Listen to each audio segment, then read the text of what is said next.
विठ्ठल श्री ज्ञानदेव तुकाराम पंढरीनाथ भगवान की, माऊली ज्ञानेश्वर महाराज, जय जगद्गुरु संत तुकाराम महाराज की, जय गुरु गंगागिरी महाराज की, जय गुरु श्रीपाद रामदास महाराज की, जय सद्गुरु पंडुरंगदादा महाराज की, जय श्री स्वामी समर्थ महाराज, जय हर हर महादेव.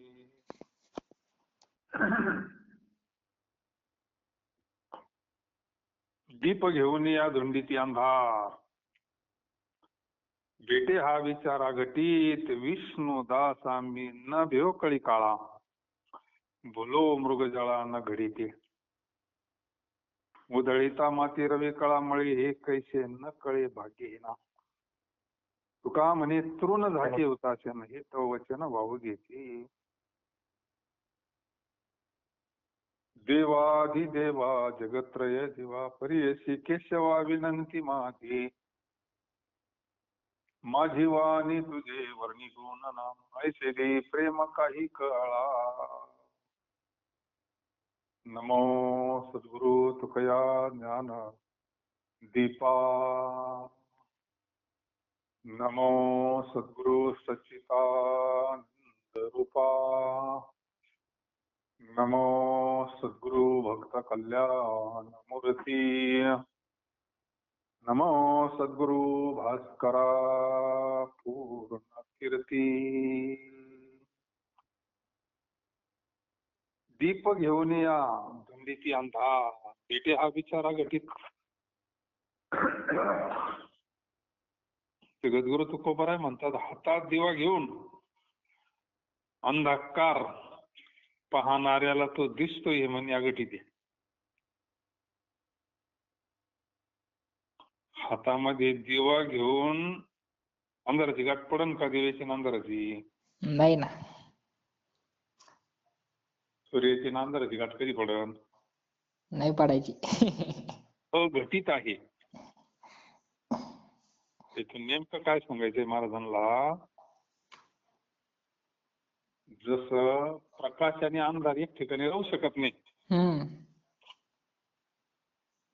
एखादी व्यक्ती दिवा घेतलाय आणि त्याला अंधार दिसला, हे म्हणणं कसं आहे? अशक्य.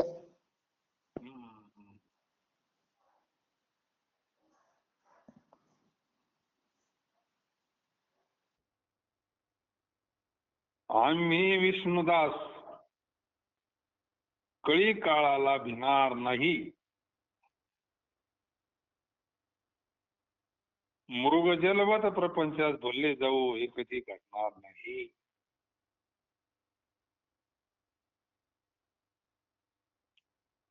विष्णुदास म्हणले, विष्णुदास पांडुरंगाचे दास, कळी काळाला घाबरणार नाही. दास झाल्यानंतर भीतीच राहील कशी?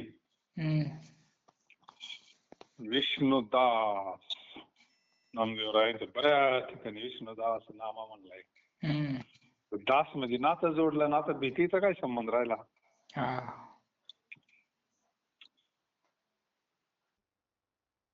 विष्णुदास. कोण प्रपंचाचा दास,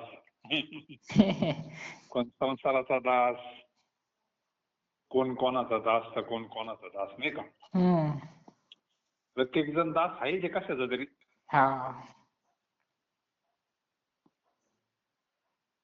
हे म्हणजे आम्ही विष्णुदास कळी काळाला भिणार नाही, मृग जलवत प्रपंचात बोलले जाऊ, कधी घडणार नाही. कारण प्रपंच कसं आहे, मृग जळवत जाईल रया. मृग जळवत खरं पाणी नाही, असं म्हणून इथं वास्तव नाही काही. वास्तवात पाहिलं तर काही नाही, त्याच्यामुळे आम्ही घाबरायचं काही काम नाही ना. ज्याला वास्तव ज्ञान झालंय का, आता ही सर्पण सुंदरी आहे, तिथे भीती राहूच शकत नाही. हातात माती घेऊन रस्त्यात जरी उधळली त्यापासून रवीची किरणे मळतील काय? त्यामध्ये माती घेतली आणि सूर्याकडे फेकली देवी, सूर्याकडे पाहून रस्त्यावर उधळली, मग ते सूर्याचे किरण बी मळतील ना. नाही नाही.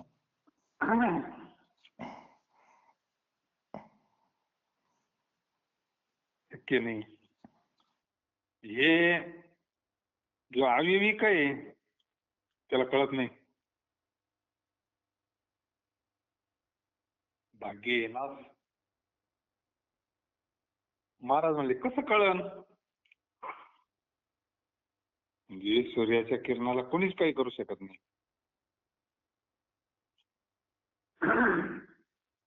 अजून एक उदाहरण, तुकाराम महाराज म्हणतात गवताने मोठा अग्नी झाकला जातो असे म्हणणे कसं व्यर्थ आहे.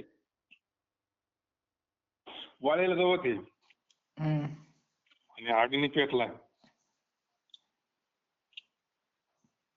अग्नी धडकलाय, नाही आता वाळेल गवताना झाकून टाकू म्हणजे पाचताना अग्नी.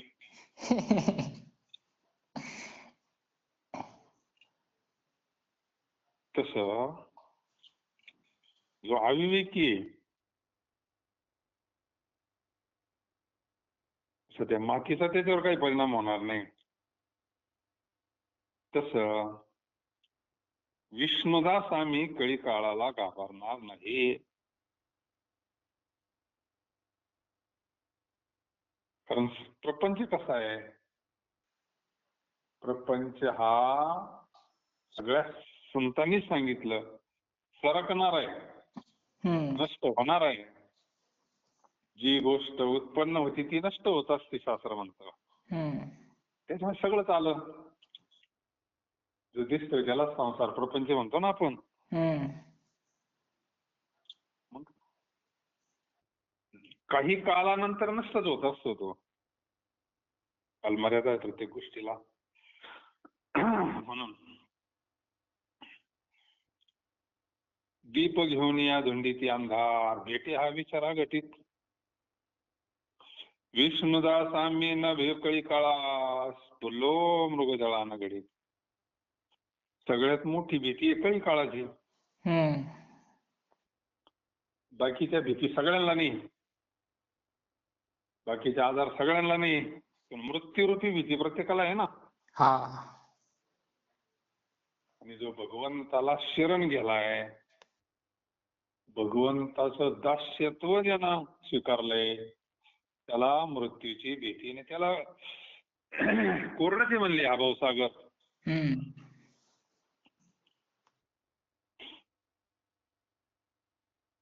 येथे एकच लीला ठरली जे सर्व भावी मध्ये भजले. अरे सर्व भावे भजणं म्हणजेच दास होणं. त्याला कशाचं पाणी मग? भीती नाही त्याला. उधळीता माती रवी कळा मळे हे कैसे न कळे भागे ना. का म्हणे तृण झाके हुताशीन येत वचन होगे.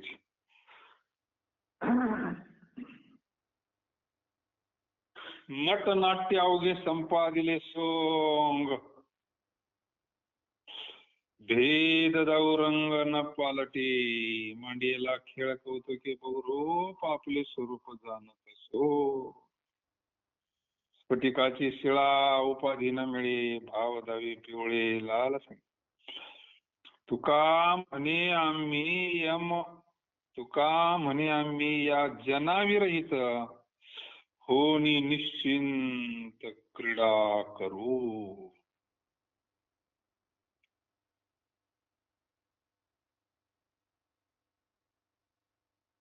नृत्य करणाऱ्या नटाप्रमाणे आम्ही वेश धरून सर्व व्यवहार दाखवतो.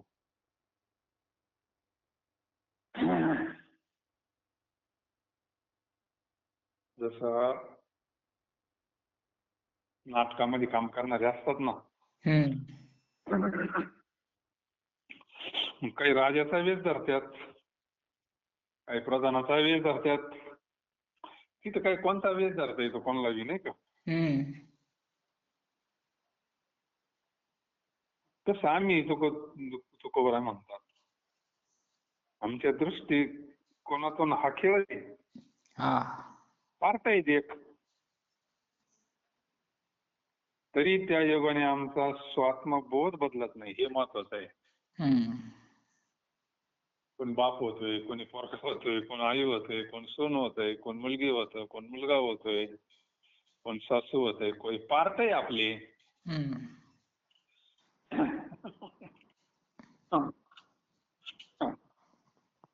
प्रत्येक जण पार्ट करून राहिला, मग पार्ट तर व्यवस्थित झालंच पाहिजे ना. नाटकामध्ये प्रत्येक जण, आता नाटकच आहे काही दिवसाचं. याचा पडदा पडणार एक दिवस. ते नाटक 2-3 घंटेचं राहतं. याला थोडा जास्त टाइम देईल नाटकाला, नाही का? पण पडदा पडणार एक दिवस नाटकाला, नाही का? हे नाटक म्हणून जर केलं तर मग त्या पडद्यावरून खाली उतरला मग तो राजा राहतो का? नाही नाही. तो लगेच त्याला माहितीये आपण कोण आहे. याच्यातून आपल्याला सिद्धांत घ्यायचा लय महत्वाचा. ध्रुवपदास महाराज म्हणतात, जरी आम्ही नाटक करतोय पण आमचा स्वात्मबोध बदलत नाही ना. आम्ही स्वरूपाना अमर आहोत, अविनाशी आहोत. हा जो आमचा बोध, आत्मबोध निश्चय झालाय, तो नाही ना बदलत.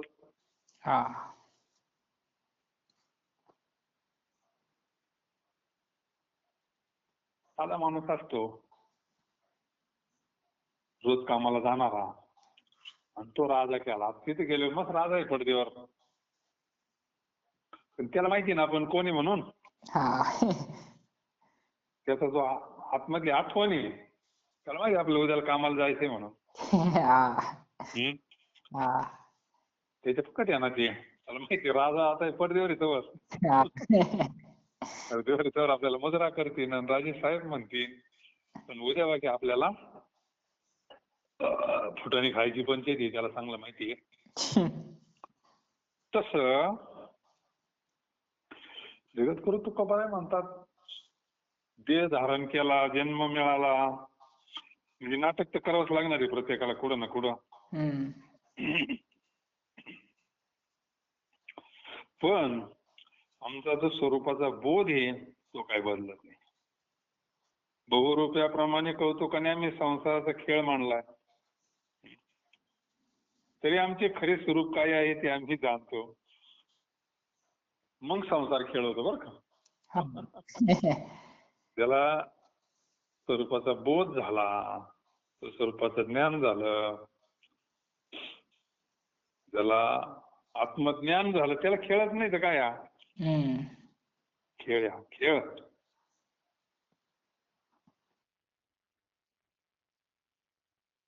खरं स्वरूप काय ते बाकी आम्ही जाणतो.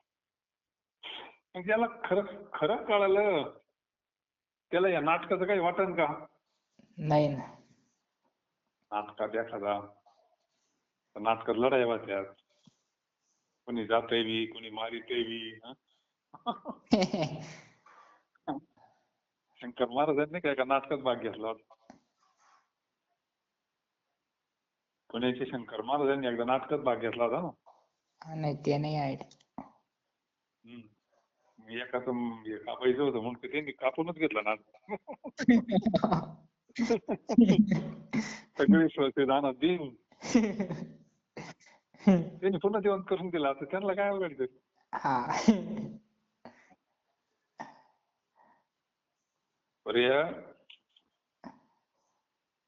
नाटक म्हणल्यानंतर तिथं काही नाही, ते प्रत्येकाला माहिती असता खेळ आहे. तसा संसाराचा खेळ आहे 4 दिवसाचा, नाही का. दिवस खेळायचं, आपलं आनंदात राहायचं, मजेत राहायचं. पण आपलं स्वरूप काय तेव्हा की आपण नाही तर मग अज्ञानी रडत बसतो.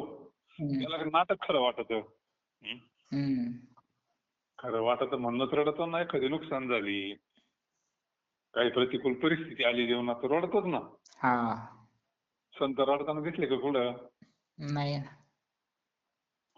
बैल मेली म्हणजे पत्नी मेली, बरं झालं म्हणजे. म्हणजे खेळातले काय आहे? तसं वास्तव स्वरूप जर कळालं तर खेळत आहे बरं का. वास्तव स्वरूप कळणं महत्वाचं आहे.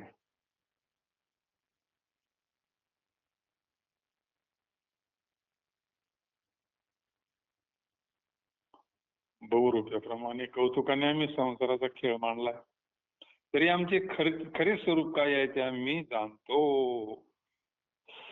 जसं अनेक रंगाच्या योगाने आपले लाल पिवळे वगैरे धर्म आपल्या अंगी दाखवतो, तरी स्फटिकाचा दगड कोणत्याही रंगात मिसळत नाही.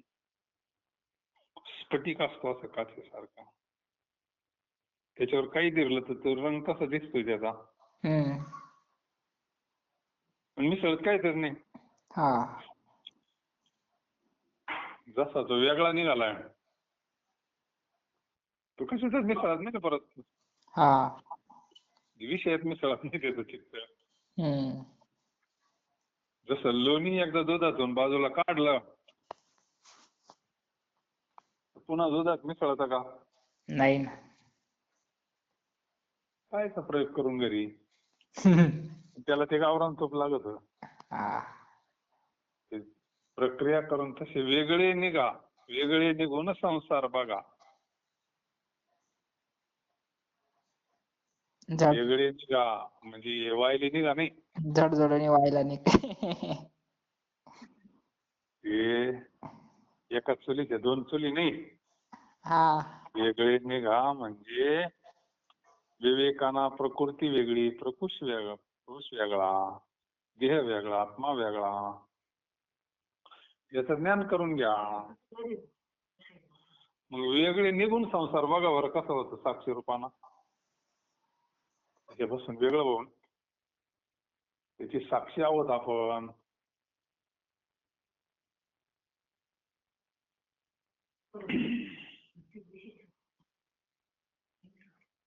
जगद्गुरु तुकोबाराय म्हणतात,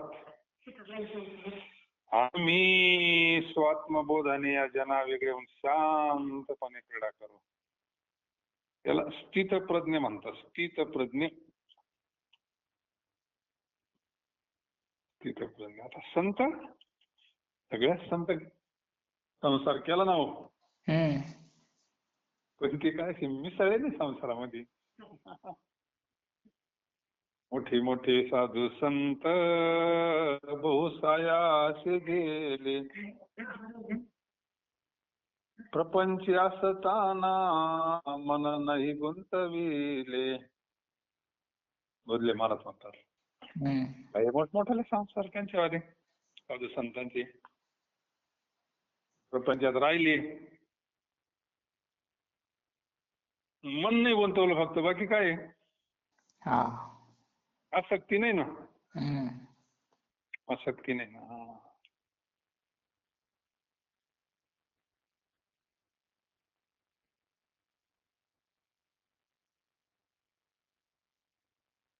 तुकाराम महाराज म्हणतात, आम्ही स्वात्मबोधाने ज्यांना वेगळे होऊन शांतपणे क्रीडा करू.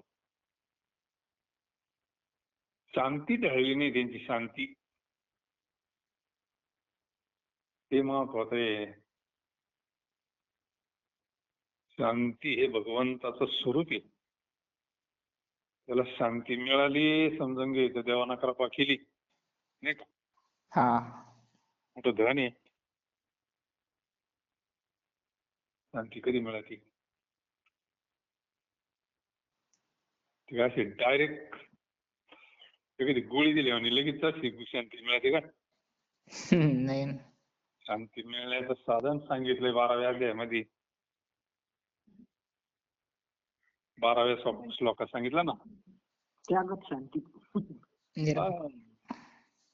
त्यागा शांती निरंतरम. कशी कशी काय भेटत ती शांती? फुकट काहीच भेटत नसते इथे. केल्याने होत आहे राजी, केलेच पाहिजे. नाही का? नामस्मरण तर करावंच लागेल. पण युक्तीनं गेलं तर सोपं आहे नाही का? हा. युक्ती महत्वाची सगळ्यात. म्हणून नटनाट्य अवघे संपादिले संग भेद जाऊ रंगाना पालटे मांडे याला खेळ कौतुके बहुरूप आपले स्वरूप जाणत सो स्फटिकाची शेळा उपाधी न मिळे भावदावी पिवळे लाल संगे तुका म्हणे आम्ही या जनाविरहित हो निश्चिंत क्रीडा करू तुझ विन वाणी अनेकांची थुरी तरी माझी हरी जीव हा झडो तुझ विन चित्त आवडे अनेक तरी हा मस्तक भंगो माझा नेत्री अनेकाशी पेन आवडी जातो त्याची घडी चांडाळ हे कथामृत पान न करीती श्रवण काय प्रयोजन मग त्याचे तुका म्हणे काय वाचून कारण तुझे क्षण विसंबता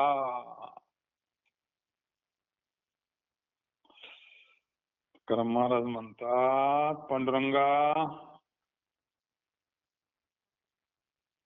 एक पांडुरंग सोडून हे हरी तुझ्या वाचून इतरांची थोरवी जर माझी वाणी वर्णन करील तर ती जीव हा झडून जावे ही जीव आहे ना ही तुटून जावं एक देव सोडून जर दुसरा कोणाचं गुण वर्णन करीत असली ती कोणाचा उद करीत असली तुकाराम महाराज म्हणते अवघडच तुकाराम महाराजांचं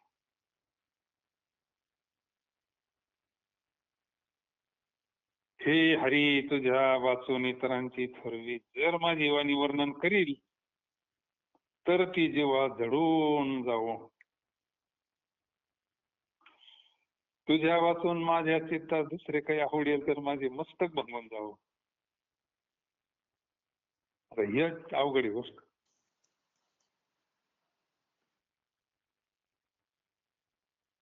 ध्रुपद अवघड आहे ना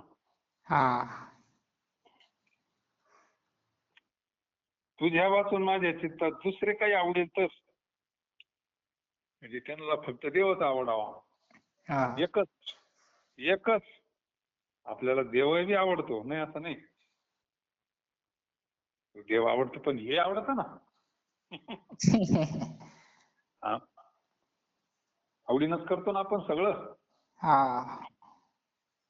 प्रपंच किती आवडीनं करतो किती प्रेमानं करतो करम महाराज म्हणते नेहमी एकच आणि आवडी एकच ठिकाणी राहत असते आवड म्हणा प्रेम म्हणा नाही का 17 ठिकाणी कसं करायचं ते काहीतरी एकच आवडणार ना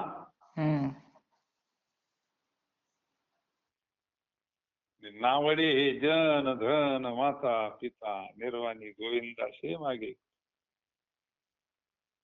कारण विषय नारायण झाल्यावर कसं काय काही आवडन त्या दुर्वाचं चरित्र प्रल्हादाचं चरित्र त्याला सगळं त्याग करावा लागला तर हा बाबा भेटणार ना लय अवघड आहे बाबाचे बी त्या दुर्वाला पार शेवटी आई वडिलांचा त्याग करावा लागला आणि चिंतन अनन्य होऊन चिंतन केलं तर होतं बाबा तसं काही येईना इतका अवघड आहे त्याचा काय तपश्चर्या अशा वयामध्ये एवढ्या वयात तपश्चर्या कोणी केली नाही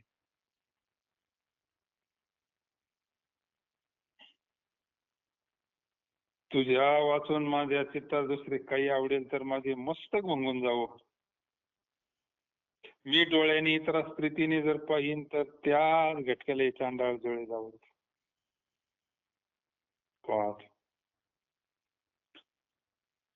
गुरुदास आंधळीच होते ना पण भगवंत प्रसन्न झाले होते, मागा म्हणले काहीतरी. दास महाराज. देवानं दृष्टी दिली होती त्यांना. हा. ते काय डोळे, हे वरचे डोळे नव्हते पण अंतर्दृष्टी होती ना. हम्म. अंतर्दृष्टी जागी झाली होती. आतमध्ये त्यांना भगवंताचं दर्शन व्हायचं. मग काय पाहिजे तरी अजून, नाही का. हा. ते जर भजन करायला लागले, काय नाही, तंबोरा असायचा फक्त. दास महाराज कृष्णाची पद म्हणायला लागले की इतके त्याच्यामध्ये येऊन जायचे. भगवान श्रीकृष्ण परमात्मा त्यांच्या समोर येऊन बसायचे मांडी घालून आणि त्यांचं भजन ऐकायचे. डोलायचे असे. हा. यांना काही दृष्टी नव्हती. देवाला भजन आवडायचं ना त्यांच्यावालं. हा. एकदा देव प्रसन्न झाले आणि म्हणले मग काहीतरी. त्याला दृष्टी दिली होती देवानं. हा. की बाहेर दृष्टी दिल्यानंतर त्यांनी भगवंताचं सगुण स्वरूप पाहिलं. राजस कुमार मदना तळा रवी शशी कळा लोकलिया कस्तुरी मळवट चंदना चिवटी रुळे माळ कंठी वैजयंती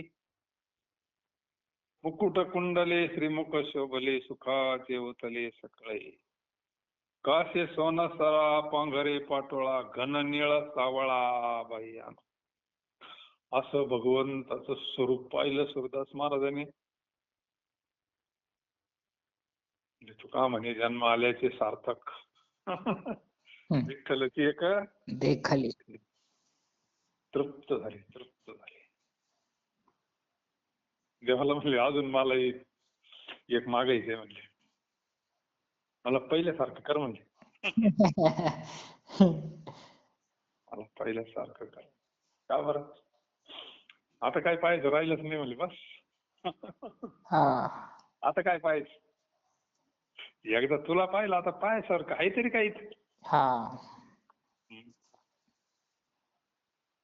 तुझं दर्शन झालं त्याच्याकरता तर मनुष्य शरीर आहे ना.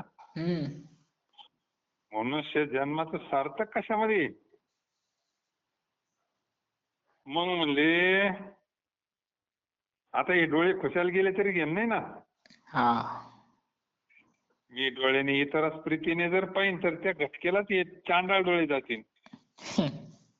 आता देवाला पाहिल्यावर बाकीचं काय राहिलं पाहायचं, नाही का. साध्य जेवण झालं, साध्य मिळालं, काय राहिलं. कृतकृत्य झालं म्हणले. तात्पर्य माझे कान हरीच्या कथामृताची पान अगर श्रवण न करतील तर यांच्या असण्याचे काय फळ. यांना काय करावा, भगवंताचं ऐकावं जरा. दुसरं मग गबाळ ऐकतच आपण. नाही ऐकलं तर काय होईल हे महाराजांनी सांगून ठेवलं ना. नाही ऐकिले हरी कीर्तन नाही केले पुराण श्रवण नाही वेदशास्त्र पठन गर्भी बैर हा झालो त्या गोले. गर्भातच बैर करून टाकलं देवानं. याला डोळे कान देऊन उपयोगच काय. जर कीर्तनच ऐकत नाही म्हणले, जर माझं स्वरूपात नाही याला डोळे द्यायचेच कायला.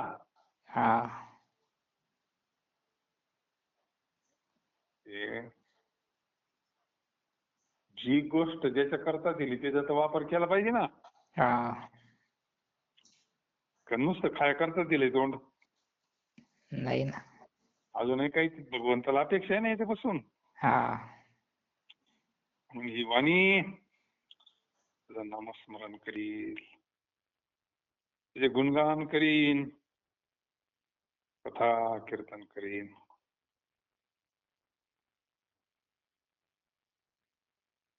माझे कान हरीच्या कथामृत. कथामृत कथामृत हे काय.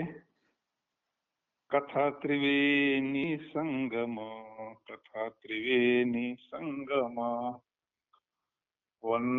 जगद्गुरु तुकाराम महाराजांचा गाथा म्हणजे संगमी हा त्रिवेणी संगम स्नानी. तिकडे तर काही रोज रोज स्नान आपल्याला होणार नाही आयुष्यातून. एखाद्या गारक्याला गेलं तर होईल. इथं रोज त्रिवेणी संगम स्नान आहे ना. देव भक्त आणि नाम हा त्रिवेणी संगम आहे.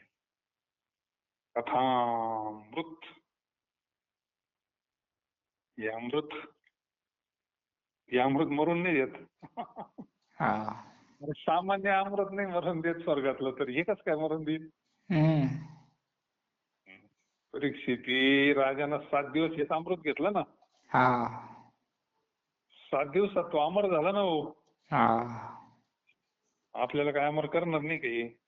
केलंच आहे. केलंच आहे, फक्त निश्चयवण्याकरता चालू आहे आता, नाही का. हम्म. अमर स्वरूपानं केलेलंच आहे, पण निश्चय होत नाही ना. हम्म. ऐकून ऐकून निश्चय होत असतो असं.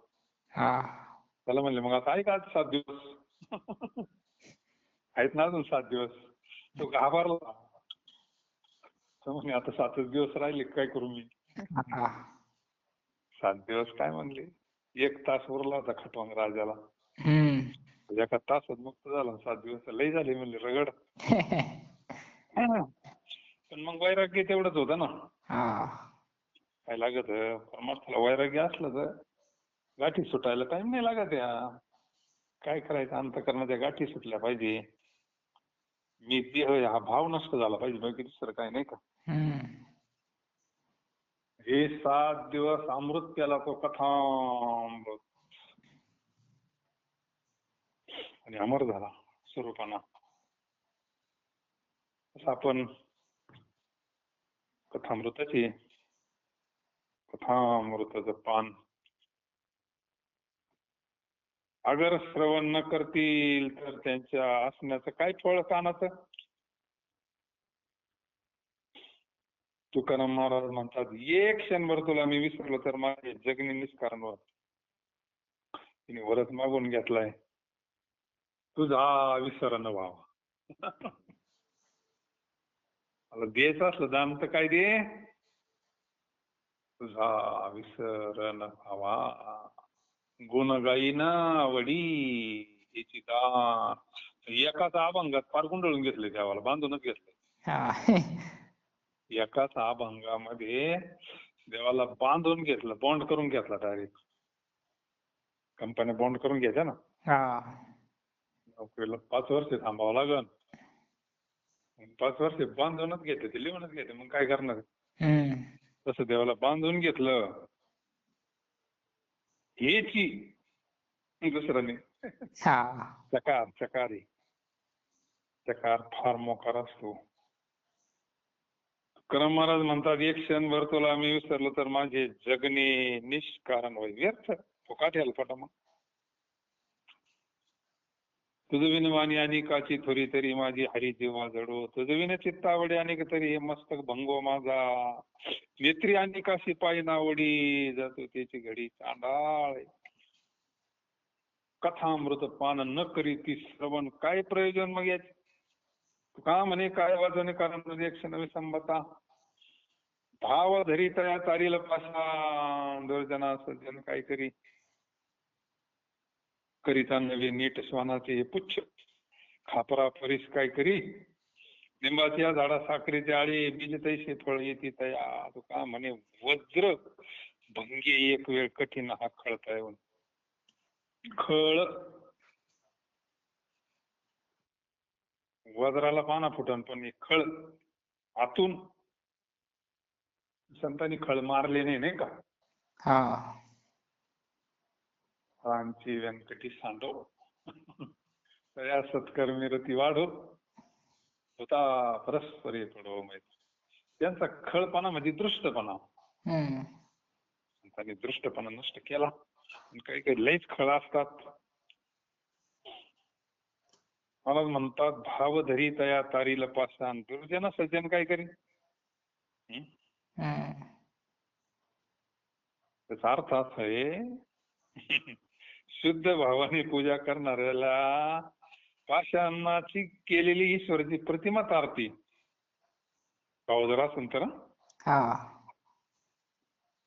भाव जर असेल तर मूर्ती सुद्धा तारती. आणि जरी मोठा सज्जन असला तरी दुर्जना पुढे त्याचे काय चालेल. दुर्जना पुढे काय चालेल किती सज्जन असला.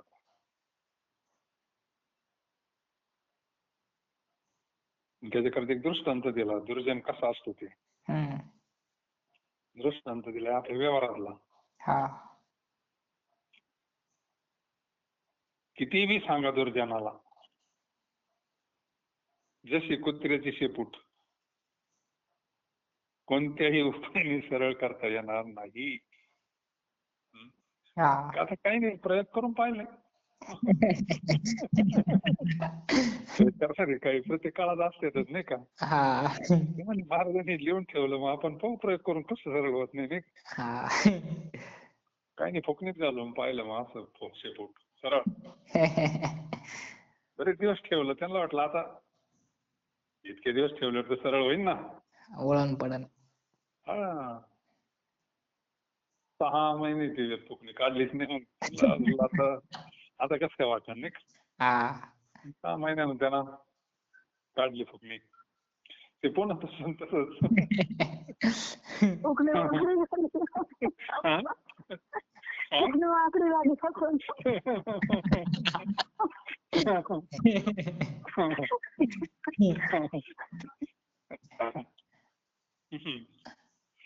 व्यवहारातले दृष्टांत देते संत, त्याच्यामुळे विषय कळतो आपल्याला नाही का. हा.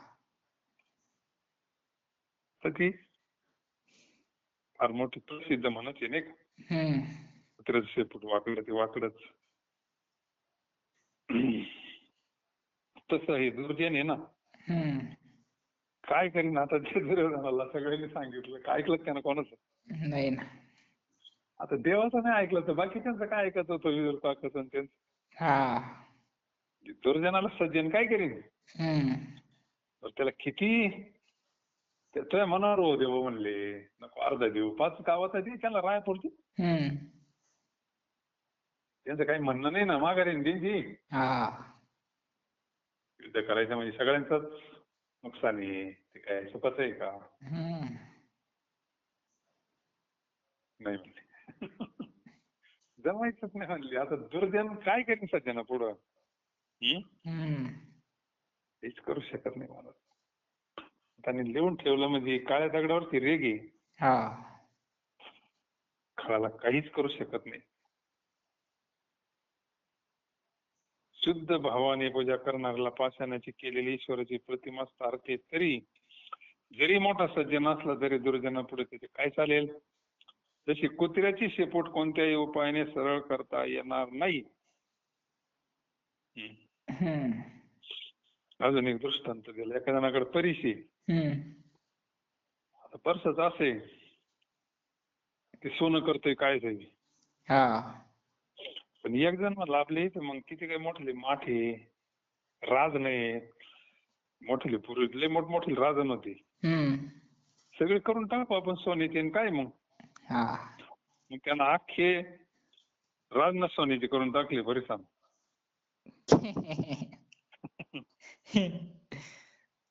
असं आहे परिसाचं. आपण सारिके सारिकी तात्काळ झाले असतील ना सोन्याचे. नाही नाही. नाही. खापराला काय करीन परीस. हा. आपला परिसर काही चालत नाही त्याच्यावर. आता परिसाची शक्ती लय मोठी आहे. हम्म. तसे संत म्हणजे परिसच आहे ना. हा. दुर्जनाला काय करीन. सिद्धांत तो आहे, हम्म. दृष्टांत आहे. हा. जगद्गुरु तो खूप बरा आहे परिशी. जगद्गुरु तो खूप बरा आहे परिशी. पण आता हे काही काही इतके जर नाही सरळ झाले तर नाही झाले शेवट. काही झाले सरळ पण काही नाहीच झाले ना. हा. शेवटपर्यंत ते तसे वाकडेच राहिले. काय करणारे नाही का. हम्म. काही झाले सरळ. रामेश्वर शास्त्री सारखे. हा. मुंबई कुठं सरळ झाला. झाला चरित्रात सांगता येईल का असं कोणाला. नाही. मुंबईची भाऊ नाही सरळ झाला. नाही. त्याच सोनं व्हायला पाहिजे होतं ना. हम्म. कडुलिंबाच्या वृक्षात साखरेची आळी केली तरी त्यापासून काय उपयोग होईल. कडुलिंबाचं झाड आहे त्याला डायरेक्ट पोतच ओतलं आणि आळ केलं साखरेचं पानं गोड होतील ना. नाही ना. प्रश्न चिन्ह दिलंय महाराजांनी. ते स्वभाव सोडणार नाही. हा. जसं बीज असते तशी त्या वृक्षाची फळे येतात नाही का. हम्म. शुद्ध बीजापोटी फळे रसाळ गोमटी. हम्म. मुखी अमृताची वाणी देवाचे कारणी. अरे हे सगळं सांगायचंय दुर्जनापुढं सज्जनाचं काही चालत नाही. हम्म. जशी त्याचे बीज असते तशी त्या वृक्ष. तुकाराम महाराज म्हणतात इंद्राच्या हातातील वज्राचे एक वेळ तुकडे करवतील वज्रास्त्र. हा. ते काही सामान्य आहे का. नाही. एक वेळ होऊ शकते त्याचे तुकडे पण नष्टा पुढे काही चालणार नाही. त्याचे हृदय वज्रापेक्षा कठीण आहे. असं असतं दृष्टाच. दुर्जनाचं फार अवघड असतं दुर्जनाचं.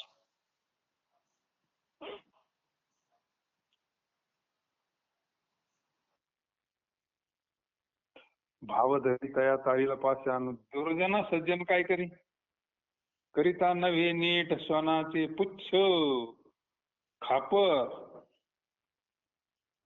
खापरा परीस काय करी. निंबाच्या झाडा साखरेचे आळे बीज तैसे फळे येते तया. तुका म्हणे वज्रभंगे एक वेळ कठीण आखत आहे. एक संतांच्या चरित्रामध्ये असे खळ दृष्ट आलेले ते नाही का. भरपूर संतांनी त्यांना उपदेश केला पण ते नाही सरळ झाले महाराज. इच्छा वेती जवळी आली काय बोले कारण नामरूपी पडली गाठ. अवघ्या गोष्टी सरल्या मुख्याची परिदेवी साखर देवी खाली. तुका म्हणे काय बोले आता भले मौनेची. आम्ही ज्याची इच्छा करावी ते जवळ आले आहे. आता बोलायचे काही कारण नाही. हरीच्या नामरूपाची गाठ पडल्यामुळं सर्व गोष्टी सरल्या. ज्याप्रमाणे एखाद्या मुख्या माणसाने साखर खाली.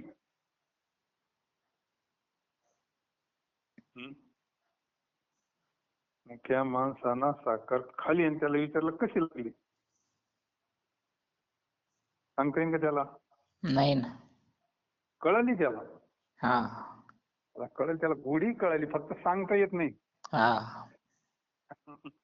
त्याप्रमाणे आता हरिस्वरूपाच्या अनुभव संबंधाने काय बोलावे. आता मौन धरावं हे चांगलं. वाणीचा विषय आहे का. नाही ना. बरेच लोक महाराजांना म्हणायचे महाराज तुम्ही देव पाहिला का. पाहिला तर आम्हाला दाखवा ना. अरे ह्या डोळ्याने देव नसतो पाहायचा. ज्ञान दृष्टी लागत असती त्याला. ज्ञान दृष्टीनं देव काही त्या कातड्याच्या डोळ्यानं कसा पाहत नाही का.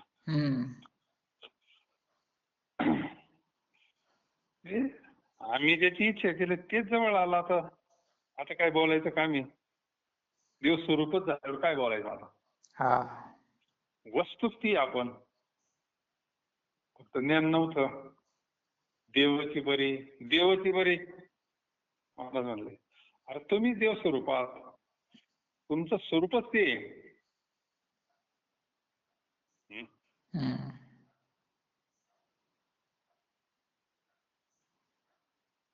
हरीच्या नाम रूपाची गाठ पडल्यामुळे सर्व गोष्टी सरल्या. आता काय राहिलं.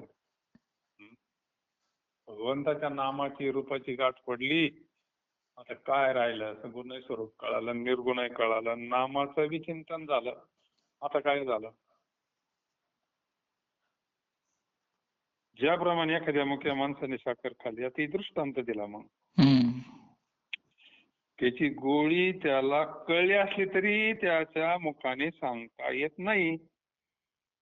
त्याला सांगता येत नाही फक्त. तसं तुकाराम महाराज म्हणतात ज्याप्रमाणे आता हरिस्वरूपाच्या अनुभव संबंधाने काय बोलावे. ज्याला खरा अनुभव आला तो काही बोलतच नसतो. जी गागर भरेली ती वाजती का. नाही ना. जी रिकामी केली वाजती. काय पाण्याला खळखळाट म्हणते ना त्या.